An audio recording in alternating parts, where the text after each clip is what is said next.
La mejor experiencia del año. Alucinante. The best regatta. Clásica. Entrañable. ¡Ets la millor regata! Maravilloso. Amigos. Impresionante. Simplemente la Puig.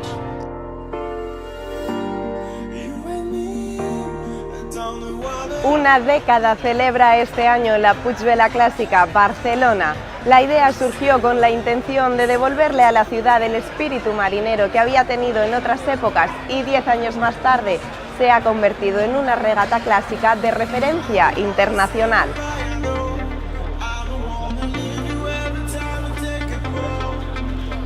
Con más de medio centenar de embarcaciones y 900 navegantes se ha batido récord de participación de la regata, donde además se ven representadas 12 nacionalidades. Es una de las pocas oportunidades que existe en el mundo para ver no solo navegando, sino compitiendo a estos barcos que tantas historias esconden y que vamos a ir descubriendo a lo largo del reportaje. La Puig sabe bien las reliquias que acoge, muchas de ellas asiduas a la regata, pero también daba la bienvenida a nuevos participantes, como el Sharifa, una goleta bermudiana que cumple 90 años, a lo largo de los cuales ha servido, entre otros usos, de buque científico donde trabajó Jacques Cousteau, o escenario cinematográfico para Orson Welles. En contraposición, el velero Anne Bonny era el barco más pequeño con 7,5 metros de eslora. Entre tanta variedad, la flota se dividió en 5 grupos. Por un lado, barcos de época, aquellos votados antes de 1949. Y por otro, barcos clásicos, votados antes de 1975. Ambas flotas, según la vela, se dividían en 2 grupos. El quinto grupo, el de los Big Boats, aglutinó veleros clásicos y de época con el requisito de tener una eslora mayor a 25 metros. En la primera jornada se apostó por un recorrido costero muy técnico de 17 millas. Los clásicos estrenaron la regata con una salida donde la mayoría apostaron por el rumbo de mar, creando un espectáculo de cruces desde la primera ceñida.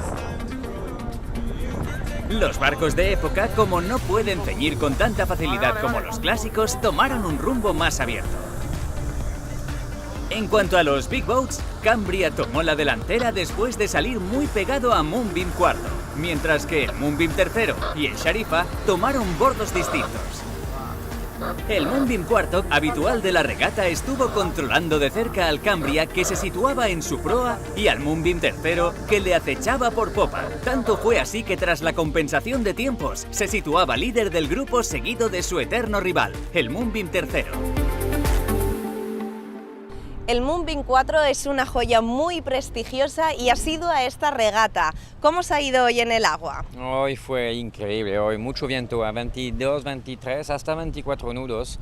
Al principio y siempre después de la salida, ¿sabes? Hay una batalla, tenemos que luchar muchísimo para tener la mejor posición hasta la primera boya y lo hemos hecho bien. Centrándonos en el Moonbeam 4, cuéntanos la historia de este barco. La historia de Moonbeam 4 es una historia increíble, es una historia de libro, de una película. El barco tiene 104 años este año y hay una parte de su historia así increíble con el príncipe Rainier y Grace Kelly. Por eso al final de la botaparra he puesto para el cumpleaños de Moonbeam las caras de la pareja. ¿Qué cuidados requiere este tipo de barcos? Obviamente no se puede comparar con un barco moderno, no tenéis nada eléctrico a bordo. No hay nada que ver con un barco, no, nada. Y somos el único barco que funciona solamente de manos, el único. Necesito de tener 30 personas para que funcione todo, si no es imposible. La emoción estaba servida con la flota de época cangreja desde el primer minuto de la competición. 18 segundos fue la cifra que separó a Merigold del primer puesto firmado por el Kelpie, siendo el resultado más ajustado de la jornada después de 3 horas y media de lucha.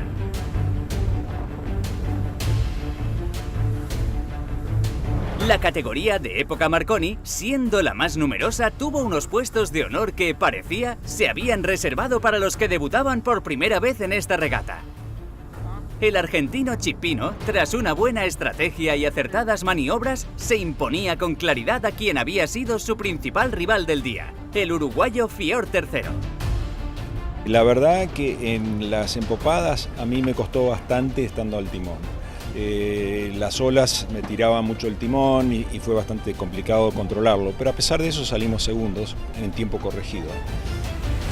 En Clásicos 2, el Alba de Damián Rivas, siendo el actual y 2 veces consecutivas campeón del grupo, firmaba un ancho primera posición. Algo más reñido estuvo el puesto de compensación, donde finalmente el Margarita logró anteponerse al local Canabel de Javier Mestre. Aunque no te gusta el término, sois el rival a batir, hoy lo habéis vuelto a demostrar. ¿Cómo os ha ido en el agua? Bueno, la verdad es que no podía haber ido mejor, porque se han dado las condiciones perfectas para nuestro barco. Habéis tenido viento, habéis tenido ola, ¿se tiene que trabajar mucho más duro que en otras condiciones? Más viento implica más esfuerzos, más roturas, más riesgo también de roturas y de hacerse daño también. La mitad del recorrido era muy pegado a la costa, con lo que entiendo que desde la ciudad se habrá visto un bonito espectáculo. Todos estos barcos esconden muchas historias. ¿Cuál es la historia del Alba? Uno de sus armadores en los años finales de los 50-60 fue un chef francés en Nueva York. Pues su sueño era jubilarse y navegar con el Alba de Nueva York a Europa, ¿no? Y el New York Times le hizo una entrevista a bordo del barco con Nueva York al fondo, pues explicando él que cerraba el restaurante y se decide que iba a navegar, que era la ilusión de su vida. Y cuando lo encontré, bueno, fue un flechazo a primera vista. O sea que... Il Moro di Venezia, famoso en la década de los 70 por sus extensas victorias, no dio opción a sus rivales de Clásicos 1. Exprimieron las prestaciones del barco y acertaron en las tácticas, sacándole minuto y medio al francés Sagittarius, que firmaba un segundo. El barcelonés Guia, que defendía el título de su clase hasta el momento, acabó la jornada con los 2 extranjeros por delante, pero sin salir de la cabeza del grupo. Una jornada fantástica, que tenemos un vento de 22 nudos, una regata no fácil. Fuimos en partenza y después solos por toda la regata. No es fácil, se no tiene un paragón con otro barco. Nuestra expectativa es de ganar todos los días. Este es el motivo por el que nosotros somos aquí en el Puig. Barcelona recibe entre nubes la segunda jornada de competición. Ayer los puestos fueron muy trabajados y tras esa primera toma de contacto hoy, aunque con las condiciones bastante diferentes, las expectativas de todos estos barcos son las máximas.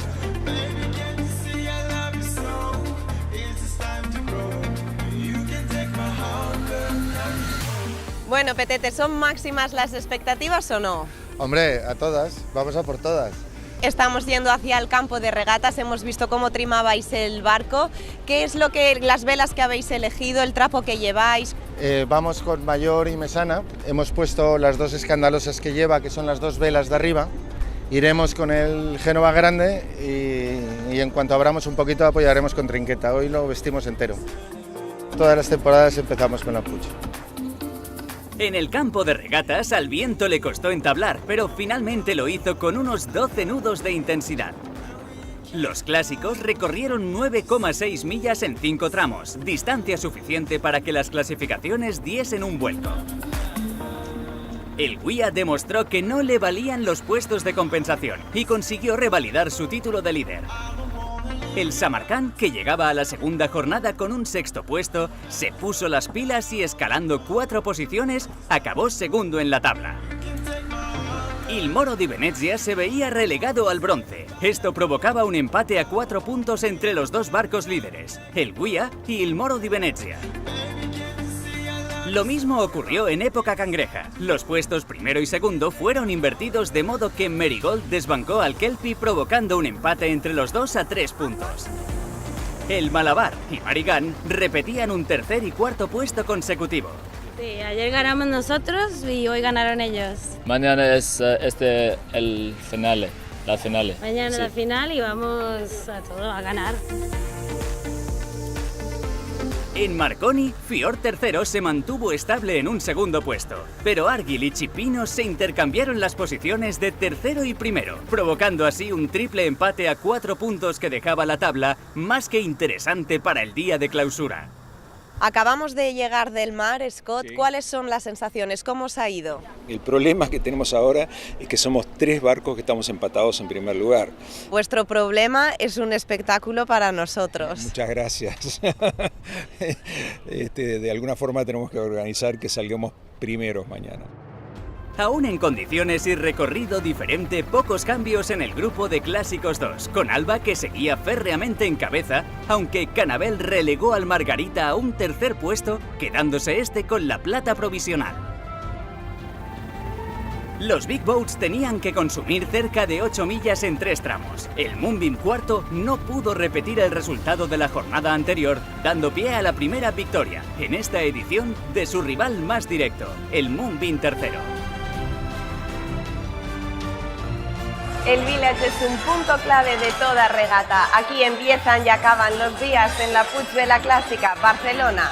Las tripulaciones de momento están cogiendo fuerzas porque la jornada de ayer dejó unas clasificaciones muy ajustadas y el desenlace final está a punto de comenzar.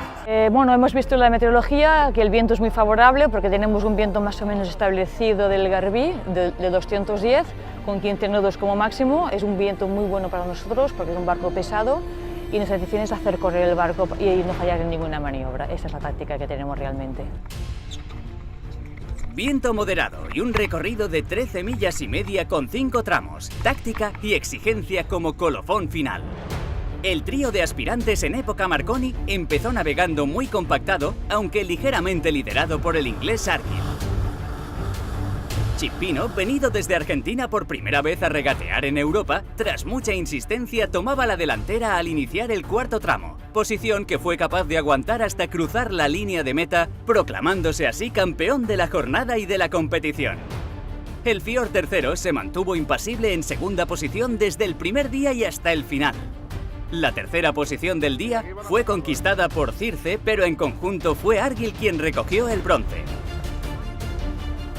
En época cangreja, el Kelpie le pagaba con la misma moneda al Marigold tras una prueba que mantuvo el suspense hasta el final. Tan solo 6 segundos han marcado la diferencia que ha definido al Kelpie of Falmouth como campeón y al Marigold como subcampeón. En la última prueba del campeonato, el Gypsy escaló hasta la tercera posición como colofón de celebración de su 90 aniversario, aunque el bronce definitivo se lo llevó el Marabán. En la flota de los Clásicos 1, repetía título un satisfecho Guia que fue increciendo a lo largo de la competición. Il Moro di Venezia conseguía finalizar en segunda posición a pesar de su cuarto puesto en la última jornada. Cerraba el podium a tan solo un punto de la plata el Sagittarius. Imbatible se mostró el Alba que con 3 primeros de 3 pruebas competidas recogía un merecido trofeo como campeón. Margarita con 8 puntos se llevó el subcampeonato y empatados a tan solo 2 puntos más han quedado el Cannavale en tercera posición y el Atrevido en cuarta. El duelo entre los colíderes comenzó desde la salida, pero fue el Moonbeam tercero quien, no sin esfuerzo, consiguió colocarse primero y vencedor de la flota de los Big Boats, batiendo el récord de ediciones ganadas de entre todas las flotas. Un año más, el Moonbeam tercero se quedó a las puertas de la victoria a tan solo un punto de diferencia y fue el Cambria quien se estrenó en la competición con el bronce. Tuvimos una regata bastante competitiva, una salida muy buena. En la primera boya estábamos delante, luego pasaron ellos, volvimos en la competición con el SP, el Spinnaker nos favoreció, pasamos 2 bordos muy bien, recuperando. Ellos de nuevo pasaron delante de nosotros a la última boya y pudimos seguirles hacia la meta final. Y siendo más pequeños teníamos un poco de tiempo a favor y por eso ganamos a 1 minuto delante de ellos. Yo creo que es un tributo a la ciudad de Barcelona. Los clásicos que son casi de museo pues pasan por delante de las playas y estamos encantados. Aquí se ve un ambiente de gente que ha pasado unos días de trabajo y de ilusión y estamos encantados de seguir consolidándola. Por muchos años que acumulen estos barcos se confirma que están más vivos que nunca. Guia, Alba, Chipino, Kelpie y Moonbeam tercero ya se han apuntado la victoria de la 10ª edición de la Puig a su palmarés y queda demostrado que la intención es seguir haciendo historia.